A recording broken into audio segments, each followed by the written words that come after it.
Vídeo rápido sobre Klabin, com códigos de negociação KLBN3, KLBN4 e KLBN11 na Bolsa de Valores brasileira. Empresa essa que no período retornou 1.650% contra um retorno de apenas 504% do Ibovespa, o principal índice brasileiro. Trazendo isso para o mundo real, um aporte inicial de apenas R$ 1.000 na empresa se transformou hoje em mais de R$ 17.500, aplicando a metodologia das 3 chaves do sucesso que eu sempre trago para vocês em todos os vídeos.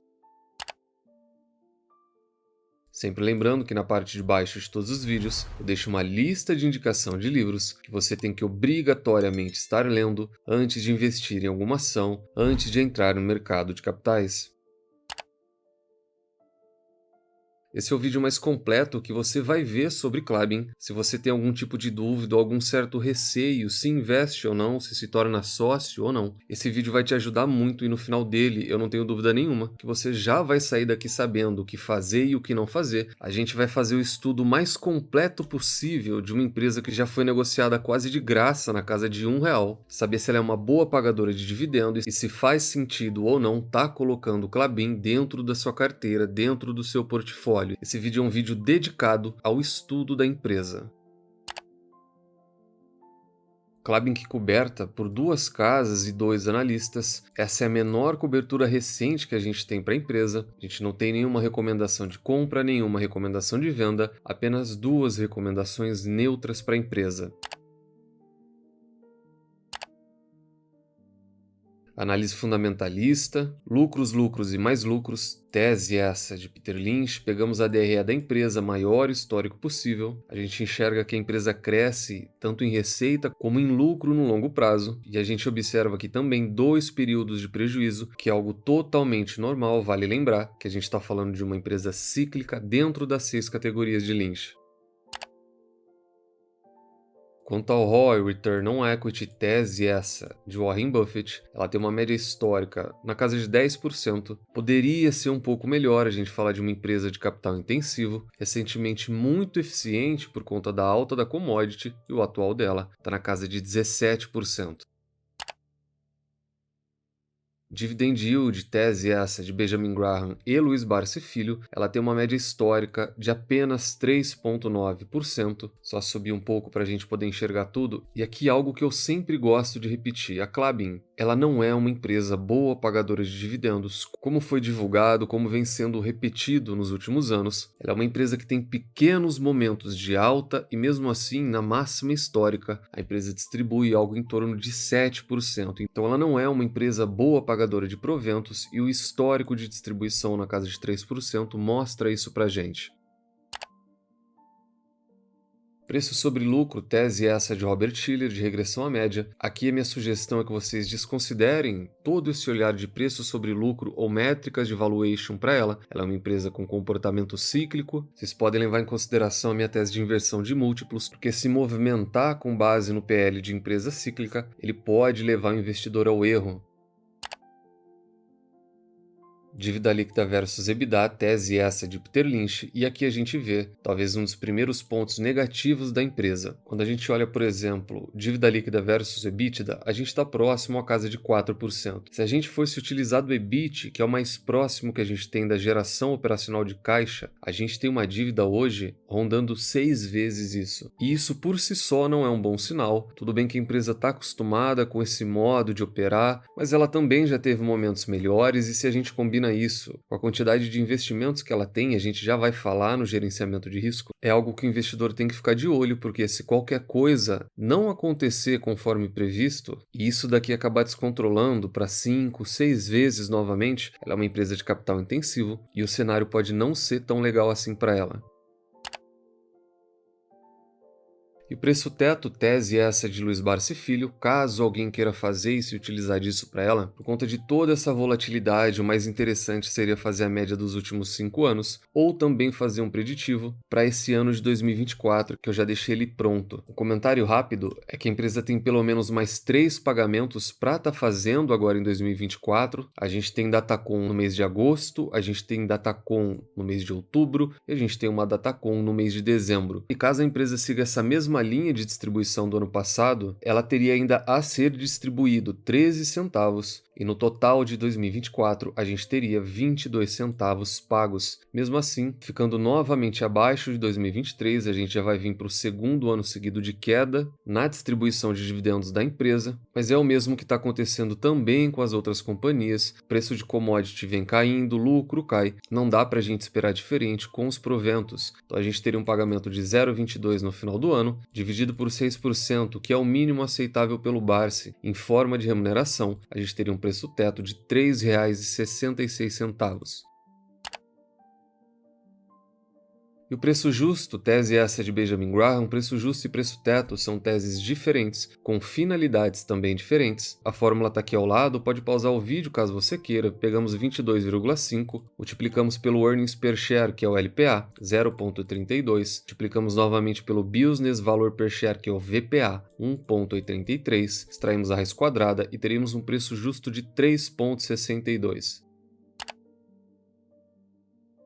Gerenciamento de risco esse pessoal, individual e intransferível. Então estamos avaliando a Klabin, uma empresa de commodities cíclicas ligada ao papel e celulose, e a gente já vai continuar falando disso, e ela obtém nota 3. Ela é considerada uma boa empresa, sempre lembrando que notas 3, 4 e 5 são boas, ótimas e excelentes empresas respectivamente. E daqui para frente a gente vai ter o mais interessante referente a ela. A gente sai da análise fundamentalista, a gente deixa de olhar um pouco os números, vai olhar um pouco para a tese da empresa, aquilo que o investidor tem que se atentar, e é muito com base nisso que no final do vídeo o investidor vai decidir se vale a pena ou não estar investindo nela. Algumas informações importantes aqui para quem quer investir na companhia. Ela tem um free float muito tranquilo, muito saudável, ponto positivo. Aqui a gente está com as preferenciais e tem uma liquidez média diária próxima de 7 milhões de reais, também muito saudável, acredito que seja mais do que necessário para todo mundo, e um tag along também de 100% em cima das preferenciais.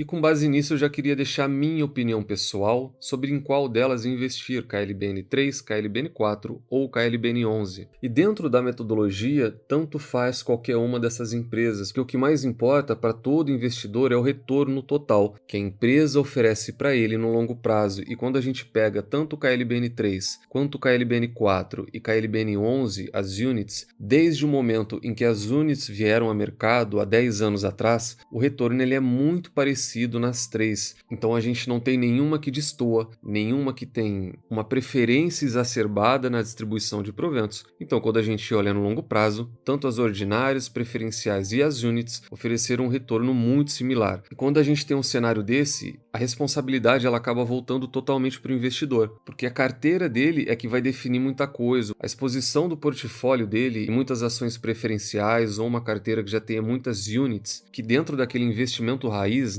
units não são nem ação. Quando a gente parte do princípio que preferenciais já não deveriam existir e sim somente as ordinárias, as units é um cenário pior ainda, é uma aglomeração de tudo que é errado. Em caso o investidor já tenha algumas ações preferenciais sem tag along ou units, talvez seja melhor optar pelas ordinárias, sempre visando proteção de patrimônio, uma vez que a gente viu que o retorno delas é muito parecido.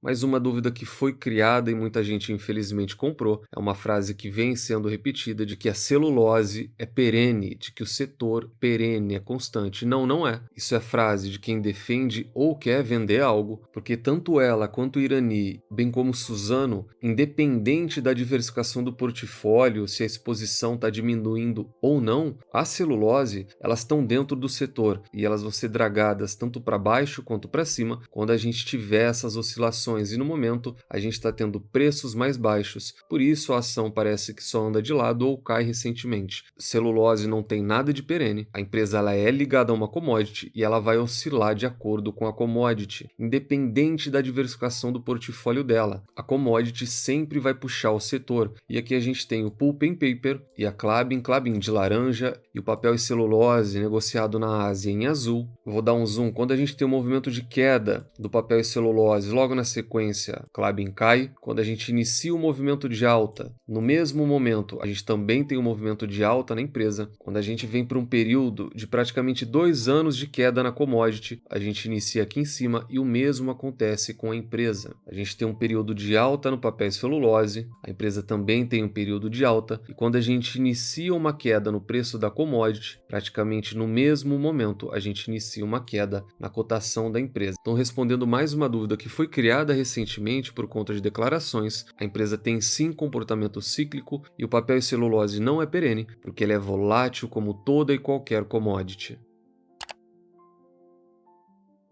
Um ponto muito interessante e que muita gente também vem notando recentemente é de como a empresa também é sensível ao dólar. Não só ela, como Suzano e diversas outras empresas que são exportadoras, que são cíclicas, a própria Vale se beneficia. Então, quando a gente tem um cenário de desvalorização do dólar, ou seja, com o real se valorizando, essas empresas tendem a buscar mínimas. Foi o que aconteceu recentemente. As duas empresas caíram e esse movimento ele geralmente é puxado por uma queda no dólar à vista. Deixei aqui embaixo separado o movimento inverso que vem acontecendo nesse mês de julho de 24. A Klabin, inclusive, lidera as recomendações porque ela é tida como uma empresa defensiva toda vez que a gente tem um cenário de valorização do dólar. Então, quando o dólar sobe e o real é desvalorizado, essas empresas que eu falei se beneficiam e a própria alta recente na cotação da empresa também reflete isso. Então, querendo ou não, empresas cíclicas, exportadoras e sensíveis ao dólar, elas para uma carteira diversificada, e eu já vou falar um pouco mais sobre isso, elas acabam servindo também como proteção.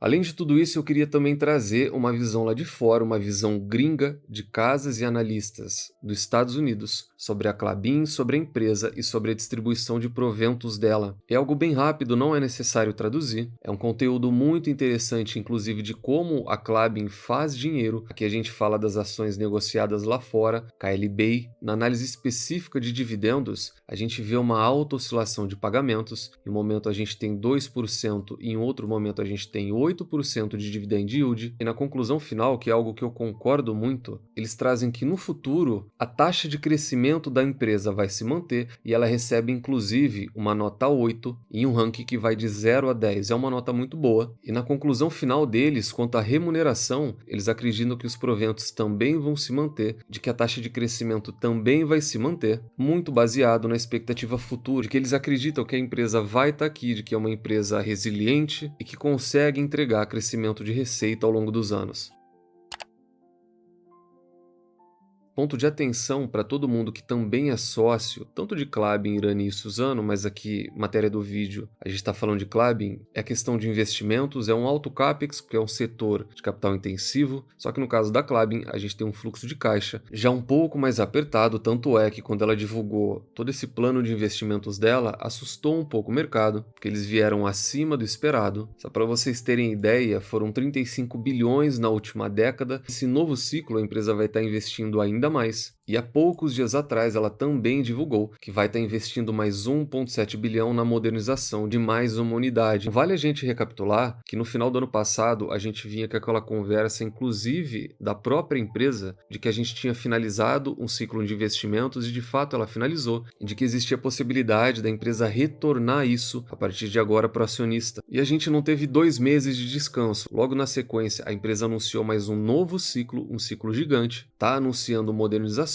Então eu enxergo a Klabin como uma empresa de capital muito intensivo e dificilmente o sócio vai ver esse capex terminar e tudo isso que entrar para a linha do EBITDA da empresa retornar em forma de proventos. Por isso, essa questão da dívida é muito importante. Algo na casa de 4 aqui ou até 6 vezes o EBIT, ele tem que ser levado muito a sério para a empresa. Uma empresa que investe quase 40 bilhões, ela além do investimento, ela tem que estar preparada para passar o próximo ciclo de baixa. Afinal, ela é uma empresa ligada a uma commodity e não interessa o trabalho que ela faça internamente, se é positivo ou negativo. Ela sempre vai depender do preço de mercado.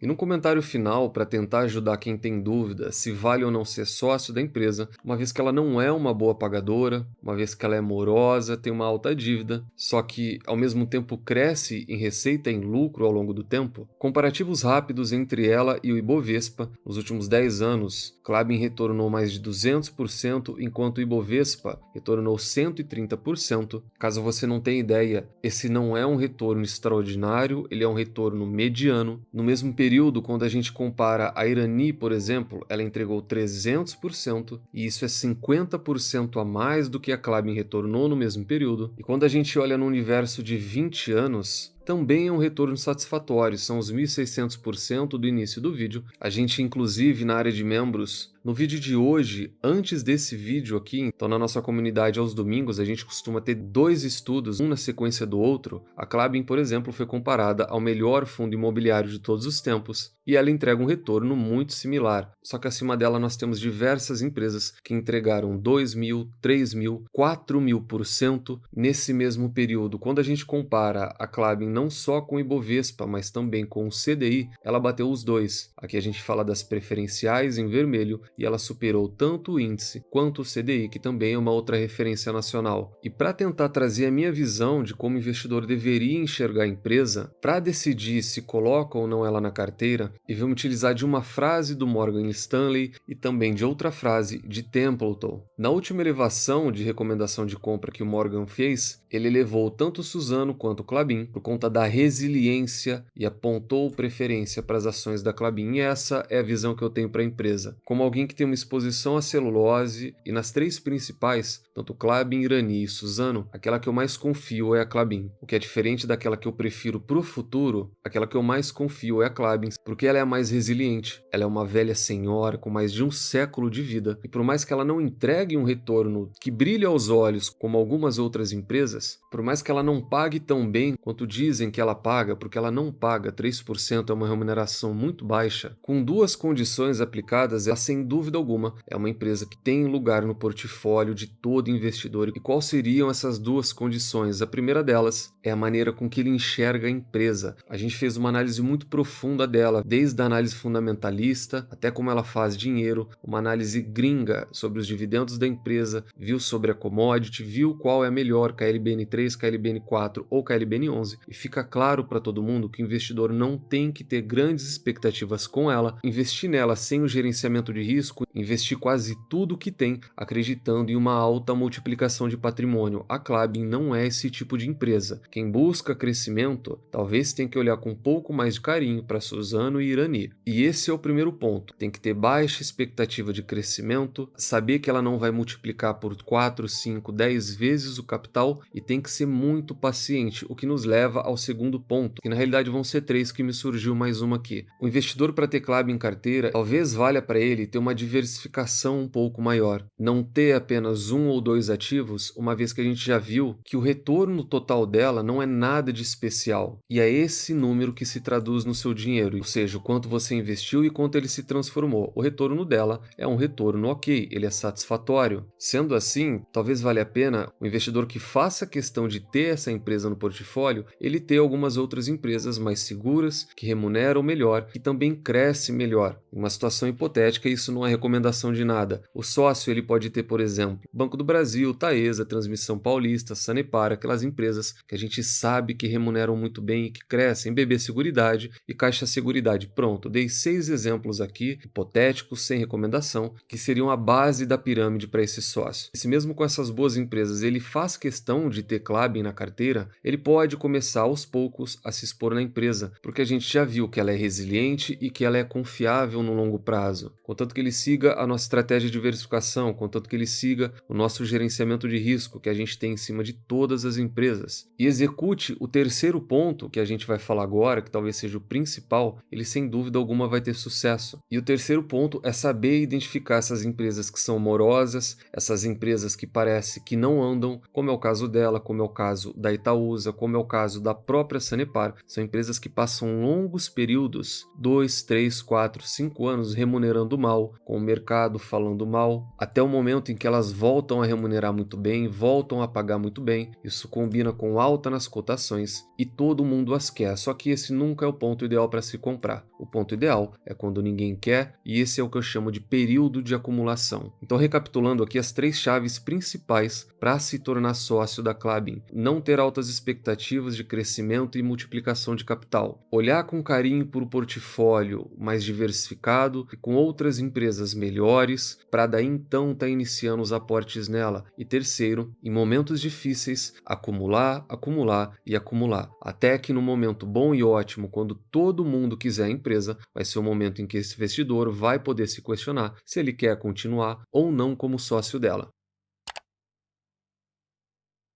Portanto, esse foi o vídeo de hoje, talvez uma das análises mais profundas que a gente já tenha feito de qualquer empresa. A gente foi de preço de mercado, análise fundamentalista, a visão americana sobre o crescimento e os dividendos da empresa, respondemos diversas dúvidas, falamos sobre qual ação comprar e a maneira correta de se enxergar a empresa. E sem dúvida alguma, se alguém tinha dúvida se vale a pena ou não se tornar sócio da empresa, tanto pelo sim quanto pelo não, depois desse vídeo rápido e desses minutos dedicado ao estudo, ele já vai saber qual o melhor movimento e qual caminho ele vai tornar para o portfólio dele daqui para frente. E caso você queira abrir conta no BTG, que é a corretora que eu utilizo para investir, com diversos benefícios, ou para simplesmente ter possibilidade de negociação de taxas e uma comunicação direta com o nosso assessor aqui da carteira da comunidade, tem um link no comentário e de maneira bem rápida, até mesmo pelo celular, preenche o formulário, que muito em breve o pessoal já vai estar entrando em contato com você. Deixa no comentário o que você achou, se é sócio de alguma dessas empresas ou não, e nunca se esqueçam das 3 chaves do sucesso. Encontre excelentes empresas a preços atrativos, com uma excelente gestão e nunca mais as vendam. Tranque as 7 chaves. O Value Investing foi e ainda é